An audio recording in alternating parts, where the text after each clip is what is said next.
Hello, and welcome to Heads Up, the weekly webcast and podcast of the National Headache Foundation. I'm Dr. Lindsay Weitzel, migraine strategist, founder of the Facebook group Migraine Nation, and chronic daily migraine survivor. I am here today with Dr. Brad Torphy. Dr. Torpy is the managing director of the Chicago Headache Center and Research Institute, and he is also the medical director of the Headache Centers of America. Hi, Dr. Torpy, how are you today? Hi, Dr. Weitzel. I'm doing great. How about you? I'm great, and thank you for being here with us. Thanks So for having me. today we have an awesome topic. We are just going to dedicate an entire episode to talking about chronic migraine. We haven't done that yet. It might seem super obvious. We've talked about everything related to it, but we've never just really dedicated time to discussing chronic migraine, why we get it, and all these things about it that are so important. And it's such a big deal. There are 39 million Americans who have migraine, and about 2.5% of people with migraine will get chronic migraine, which is defined as 15 headache days per month, 8 of those having the features of migraine. So I'm going to pick Dr. Torpy's brain about some of the things that all of us really want to know when it comes to whether the chances that we could chronify or we think we might be chronifying, or for those of us who have it or have spent a great deal of our lives with it, some of the things we really want to know about it. So Dr. Torpy, I want to begin with a really broad question. Generally, how do we see chronic migraine at this point in time? Is it that a person has episodic migraine and then they chronify? Does it always thought of in that order, or do some people just start out chronic? Yeah, I mean, it's such a great question, Dr. Weitzel. I mean, the typical scenario, and we see this throughout medicine in many different disease states. You know, we have the typical scenario, and then the patient would say, well, what about me? I'm not the typical patient. So, Right. you know, we do know that there are going to be variations, but the typical scenario is that, yes, someone will usually start with episodic migraine, meaning fewer than 15 headache days per month. And then over time, that transformation or chronification, some people will call it, but the transformation to chronic migraine can occur, and that's when 15 or more headache days per month are present for more than 3 months.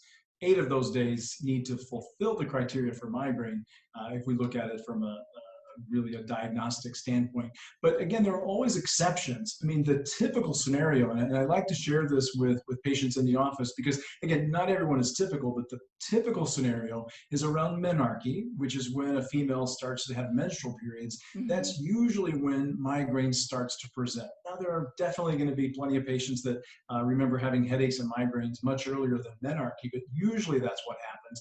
And then throughout the teenage years, let's say, or early 20s, depending on different stressful events, different environmental factors that we'll talk about, I'm sure, a little later in the program, a person may kind of go in between episodic migraine to what we call frequent episodic migraine, and then ultimately to chronic migraine. The natural progression, usually throughout a person's life, is that she will go through, I like to say, sort of seasons of her life, periods of time when she may fulfill the criteria for chronic migraine, and then she might regress back to episodic. In fact, we know that 26% of patients in a given 2-year period will regress back to episodic migraine. So I like to, again, say that it's sort of seasons of a person's life. We also know that during pregnancy, if a person is experiencing a pregnancy, usually the first trimester, that pattern is usually typical. And then after the second trimester, usually migraines go away. But again, there are exceptions. And then throughout a person's life until menopause, usually that's when migraine will go away. But I certainly have plenty of patients that are postmenopausal that still have migraine. So I really want to make sure we build into this answer that there are exceptions, Yes. but the typical scenario that we think about is, again, transformation from episodic migraine to chronic migraine. Right. And I do want to speak to the people. I don't want anyone feeling left out. Men, because we were just sort of addressing women. I could just use my family as an example. I don't ever remember being episodic till I got better later in life through a lot of work.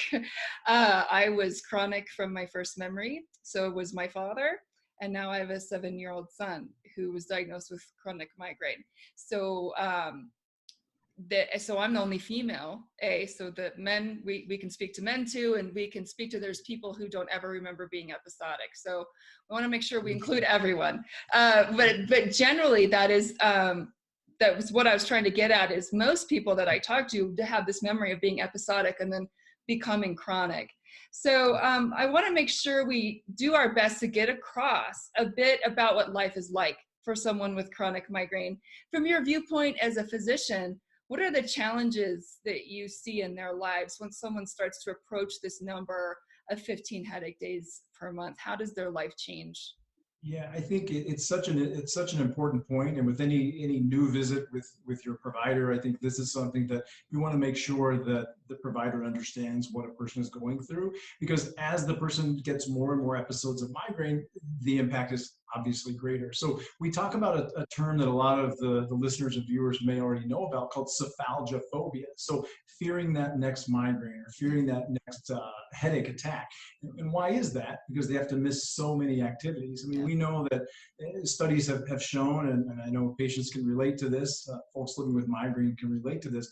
1 in 3 patients with migraine, people living with migraine, report that they oftentimes don't plan activities. They don't feel comfortable planning activities because they're afraid they're going to have to cancel.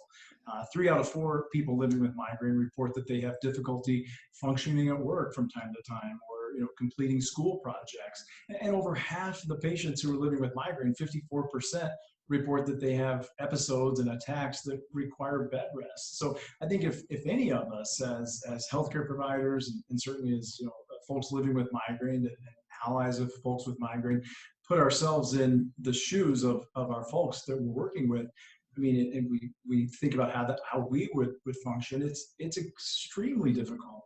And to make matters worse, when the episodes become more and more frequent, to the point where we're talking about chronic migraine, or even folks that have daily headache, which used to be called chronic daily headache, we now refer to that as under the umbrella of chronic migraine. But we think that folks with chronic migraine, oftentimes in between episodes of the more severe attacks, don't actually return to their baseline level of functioning. I think a lot of our listeners that are living with chronic migraine can relate to that. They don't feel like they ever are truly out of the migraine episode. The brain fog, the light sensitivity, a lot of that stuff can persist. Yes, I would absolutely agree with that, and I can relate to that. You just lose months, years, the amount of your life it feels like just went by, and I'm sure a lot of our listeners can relate to that. So my next question is: we now know that there's at least 44 genes, if not more, that can contribute to migraine disorder. Do our genes help contribute if we become chronic? At least to our knowledge, we might not fully know the answer to this question yet. Well, it's a good question. I think the fact that you added "yet" to that is really poignant, because at some point we probably will. I mean, so much has been the advancing of knowledge that we've had even over the last 10 years with respect to the genetics of migraine is extremely impressive.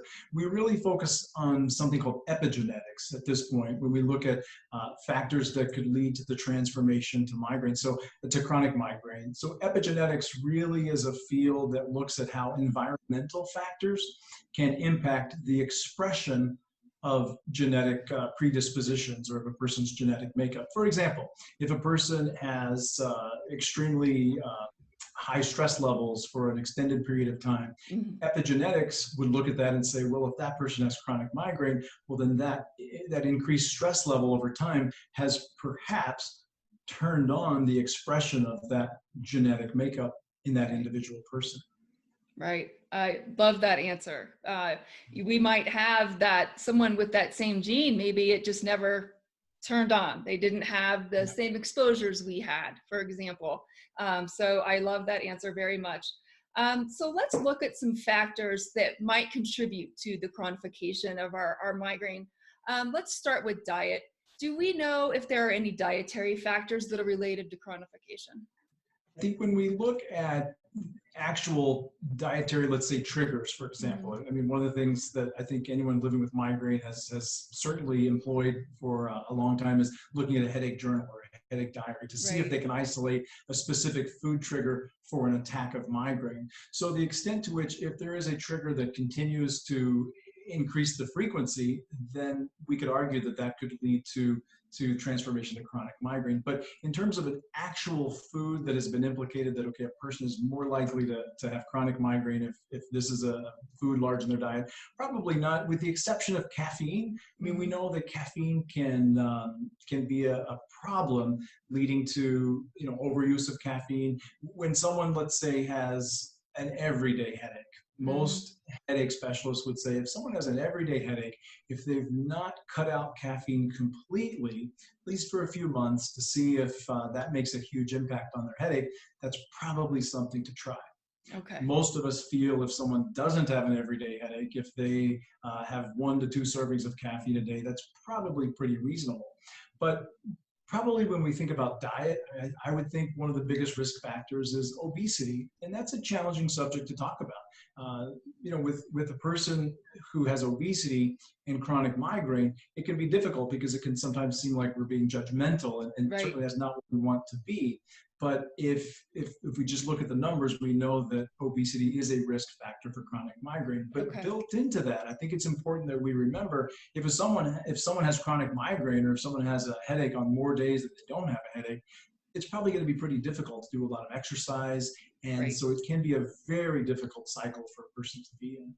I also like to make sure that we throw out there that it's a very high percentage of people with migraine that it causes them pain when they exercise. It's very difficult to exercise Yes. as someone with migraine. I've been an athlete my whole life, and it took me a long time as I got worse and worse, as the pain got worse and worse, to come up with an exercise regimen that didn't cause me a ton of pain. So I can't imagine, if you have not been an athlete your whole life, how to work that out. If that wasn't your thing. And so I always like to make sure people know that you're not alone if it causes you pain, and it's difficult to figure that out. So I do think it's a bit of a catch-22, the obesity and migraine connection. Can you explain just very quickly, because it's not really our topic today, because I think people don't understand. I think if they walk into their doctor and they've had terrible migraines forever, and their doctor is telling them that there's an obesity connection and they need to lose weight, what is that connection? Do we know why that's there? Well, the theory is that in terms of a causal factor would be, it's thought that obesity can lead to a pro-inflammatory state. And so when we think about inflammation and chronic inflammation, I mean, that's part of the reason why this is a risk factor for heart disease, cardiovascular disease, Right. but also probably migraine. Right. A migraine, even when we think about status migraine, when someone has a migraine for more than 72 hours and maybe they would need a steroid or something like that to get them out of the cycle, it's considered a sterile inflammation. So there is inflammation going on. It's just not an infection. It's strictly inflammation. So we think that probably the obesity is leading to a pro-inflammatory state. But you're absolutely right. It's a catch-22. And I think that that's something that we as providers absolutely have to keep in mind. We want to be motivating with our patients to help them get better, not discouraging to them, of course. Right. All right. So the next factor I wanted to look at is, are there any treatment or medication factors that might push us toward a chronified migraine state? Well, I think it's an important point. And Dr. Lipton with Dr. Don Buse, they published a study in the journal Neurology that looked at suboptimal treatment of an acute migraine attack being a risk factor for transformation to chronic migraine. And so what that says to me when I'm speaking to my patients is to let them know it's important to treat your migraine attacks early. And I know this could be difficult because a lot of times we say, okay, let's not overuse our medicine. We have to put our limits in place. But I think that's why, Dr. Weitzel, it's important for our folks living with migraine to really have a tool belt approach with their healthcare provider, with their headache specialist or their primary care provider, whoever's working with them with their medications, to have a tool belt of different medications and treatments, not all medications, but mindfulness, relaxation, and then different medications that they could use as well, so that they're not at risk of overusing one individual medicine. But I think it's important not to be too passive in terms of treating the migraine attack. because there's good evidence that if we don't have optimal treatment, and the optimal treatment, I mean, the FDA, these days when they're approving new medications, one of the primary endpoints in their studies is always headache freedom at 2 hours, or at least getting the person back to baseline. So that tells me we need to encourage our patients to treat early. Right. I love that answer. My next question, I think, might be even more important. It's important to me because I don't think we get this information out there enough. We talk a lot about medication overuse headache. We talk a lot about you can take some medications too much and cause a problem, but we don't talk a lot about how possibly the number and severity of our migraine attacks can possibly lead to this chronification problem. Can you talk about that a little bit? Well, I think it's such an interesting point. It's an important point, and that's why I think when we're working with our headache specialists, or our providers, it's an ongoing dialogue because these are such important factors, all of which can't be covered in just one visit with the provider, or I suppose even one episode of Heads Up. But I think really focusing on when a migraine attack occurs, treat early. But in order to do that, it's important that you've formulated with your provider a medication that you feel comfortable taking. Right. Because the side effects are tolerable. If you're at work, you're not going to be able to take something that's going to make you drowsy. But then also having maybe something in the tool belt if it's a day where you're home because it's such a terrible attack and you're not going to be able to function anyway. Well, maybe that day you could afford to take something that's a little more sedating if it's going to give you extra relief. But again, that's going to be an ongoing dialogue. But I think the days of, especially for a person with chronic migraine, the days of having just one medicine that they're going to use all the time, I think those days are long gone because of what we've learned and all the options that we have. Again, not just medicines, there are devices and also even just natural approaches. Again, that tool belt. I like to get that point across because I do run across so many people who, if their favorite medicine quit working or they just get frustrated with the medication process, they sometimes think it's healthier for them to just live with the pain for a while. I like to make sure we always get across to those people that perhaps that's not always the healthiest thing to do, is just let the pain run its course, because that can sometimes make you sicker or lead to the chronification process. And so go ahead and get into your doctor and find another medication regimen, hopefully, for yourself. So I like to make that point. Is there anything else that we haven't brought up that can contribute to the chronification of migraine?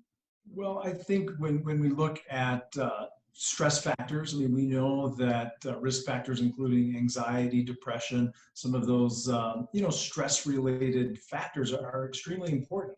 And when I speak with patients, I say, well, of course, if we're going to be using a prevention medicine or an acute medicine, yes, we want to be able to employ those. But if there are factors that we can modify, if our stress level is extremely high, if we're suffering from anxiety or depression, and we're not seeing a psychologist or a therapist, it's probably a good idea to consider that, because that would lessen the trigger of the stress by being able to hopefully better manage the anxiety and depression, so that any prevention medicine that we may be using may not have to work as well or as robustly.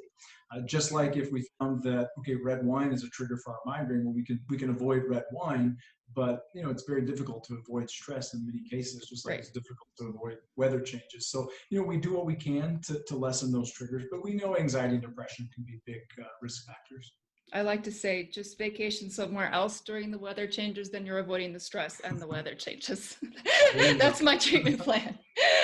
So in general, how successful is the field of headache medicine at treating chronic migraine? I think we've come a long way.